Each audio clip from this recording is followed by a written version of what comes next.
이재명 정부를 만들어주시고 지켜주고 계시는 국민 여러분, 존경하는 당원 여러분, 절박한 마음으로 말씀드립니다.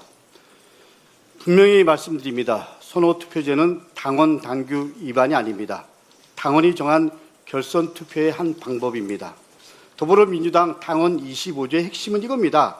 당 대표는 과반수 득표로 선출한다는 대원칙입니다. 1차 투표에서 과반 득표자가 없을 때 어떻게 할 거냐. 결선 투표를 실시해서 그리고 그 구체적인 방법으로 당규에 따라 전당대회 준비위원회가 정하도록 분명히 위임되어 있습니다. 결선 투표의 방법은 두 가지가 있습니다. 첫째, 선호투표가 있습니다. 바로 즉시 하는 결선 투표 방법이죠. 1차 투표에서 순위를 함께 기표해서 그야말로 즉시 결산되도록 하는 결선 처리 방식입니다. 2차 투표 이런 방법이 있습니다. 시차를 두고 상위 후보 간 재투표하는 방식입니다. 즉 선호투표와 결선투표는 양립 불가능한 별개의 제도가 아니라 선호투표가 곧 결선투표를 시행하는 하나의 방법이라는 점을 분명히 말씀드립니다. 선호투표는 한 번도 시행해보지 않았다고 말씀하시는데 아닙니다. 원내대표 선거 규정에 ARS 또는 온라인 투표를 하되 선호투표 등의 방법으로 실시할 수 있다고 이미 당규에 분명히 명시되어 있습니다. 선호투표를 결선투표 시행 방법으로 규정한 선례가 존재합니다.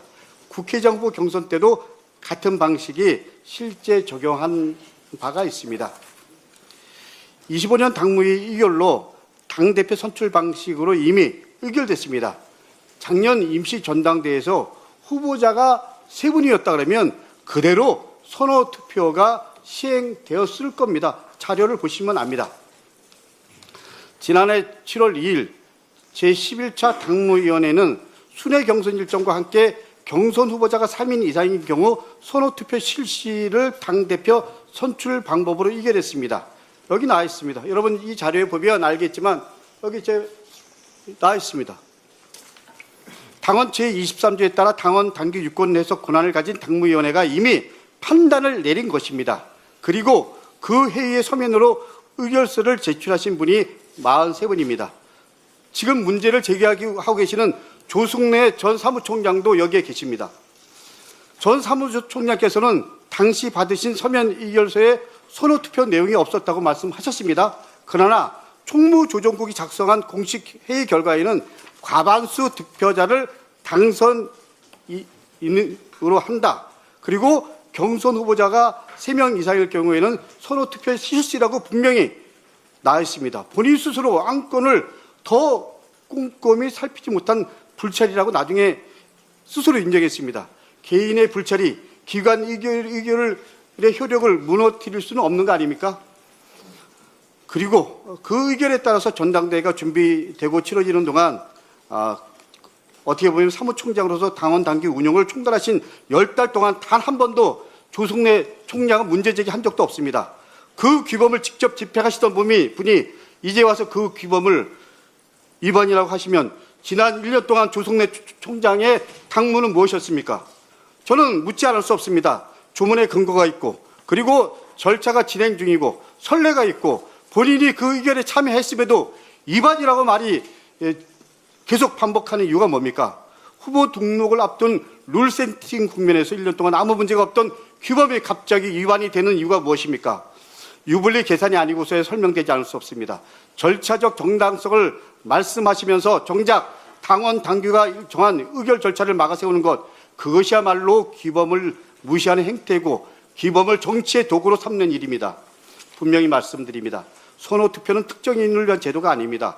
과반의 지지로 선출된 당대표라는 그야말로 민주적 정당성, 사표 없는 온전한 표심의 반영, 재투표에 드는 비용에 대한 부담을 해소, 그리고 1차 결과 공개 뒤에 벌어지는 후보 사퇴 압박과 인위적 합종 연행을 차단한다.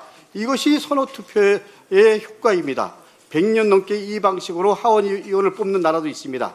우리 당 역시 원내대표 선출 규정에 선호투표를 명문화하고 있고 국회의장 후보 선출에도 아까 말씀드린 대로 실제로 시행해온 방식입니다. 분명히 말씀드립니다. 낯선 제도가 아니라 우리 당의 기본과 실무에 이미 들어와 있는 제도입니다. 당원 당규는 선거 방식의 세부를 당무위 전준위에 위임했습니다. 위임받은 기구가 절차대로 해석하고 결정 내렸습니다. 당의 공식 의결 기구가 시스템대로 결정한 사항은 존중되어야 하며 더 이상 왈가불가할 사항이 아닙니다. 절박한 마음으로 또 말씀드립니다. 청년 최고위 친서는 이번 전당대회의 시대 정신입니다. 지난 지방선거에서 확인된 민심에 대한 반영이자 민주당의 미래에 대한 준비입니다. 시대 요구를 담아내지 못하면 이미 그 정당에는 미래가 없습니다. 저는 지금의 20, 30대가 40, 50대가 되었을 때 민주당에 대한 그들의 평가가 달라지겠습니까? 지금 바꾸지 않으면 민주당도 조만간 공룡처럼 화석이 됩니다. 누가 당대표가 되느냐가 중요할 수 있지만 저는 이런 시대를 반영하는 당대표가 되어야 된다고 생각합니다. 형식적인 자리가 아니라 실질적인 권한을 청년 최고위에게 주어야 된다고 생각합니다. 이를 통해서 민주당이 그야말로 청년의 당, 청년과 함께하는 정당, 그리고 미래를 제대로 준비하는 정당으로 거듭나고 있다는 확신을 줘야 됩니다. 저는 그런 당대표와 함께 하고 싶습니다. 마지막 판단은 당원과 이재명 정부를 사랑하는 국민 여러분들의 몫입니다. 이상입니다.